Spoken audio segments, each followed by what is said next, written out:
क्या कभी आपने सोचा है, जब कोई हमें छोड़कर चला जाता है तो क्या वह सच में चला जाता है या बस दिखाई देना बंद हो जाता है? मृत्यु के बाद भी आत्मा क्यों 13 दिन तक पृथ्वी पर रहती है? क्या वो हमें देख रही होती है? क्या उसे भी दुख होता है हमें रोते देखकर? आज हम जानेंगे एक ऐसा रहस्य जो केवल शरीर नहीं, आत्मा की यात्रा को भी समझाता है। गरुड़ पुराण और वेदों की उस गहराई को जिसे जानकर आप मृत्यु को देखने का नजरिया ही बदल देंगे।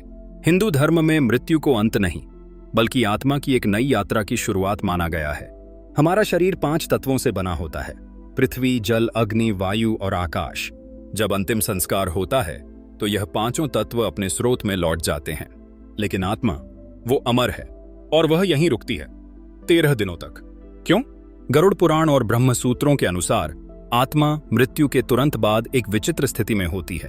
न ये लोक न वो लोक, एक बीच की अवस्था जिसे प्रेत अवस्था कहते हैं। पहला कारण, मोह और लगाव। आत्मा इस संसार में वर्षों तक जीती है। परिवार, संबंध, घर, सपने, प्रेम, इन सब से जुड़ी होती है। मरने के बाद भी वह इन बंधनों से मुक्त नहीं हो पाती।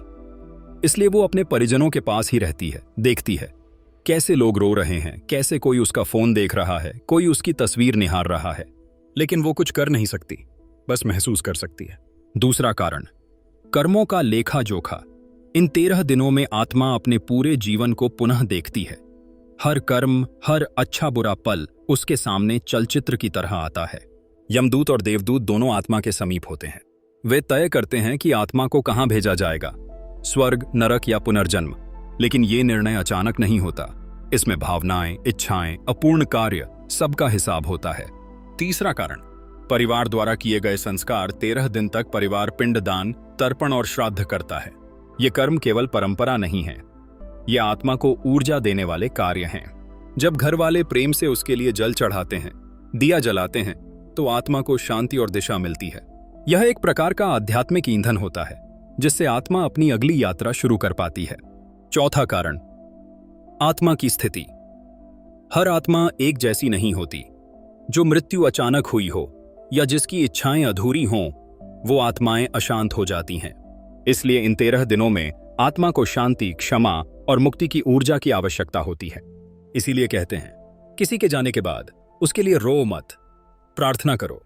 मृत्यु अंत नहीं है, ये आत्मा की एक परीक्षा है, एक पुल है 2 लोकों के बीच। 13 दिन, यही वो समय है जब हम अपने प्रियजनों की आत्मा को सच्चे भाव से विदा कर सकते हैं। एक दिया जलाकर, एक मंत्र बोलकर और एक प्रेम भरी प्रार्थना के साथ। अगर आपको ये बातें दिल से छू गईं, तो इस वीडियो को लाइक करें, उन लोगों के साथ शेयर करें जिनका कोई अपना हाल ही में गया है। और ऐसे ही आध्यात्मिक रहस्यों को जानने के लिए सब्सक्राइब करें हमारे चैनल को।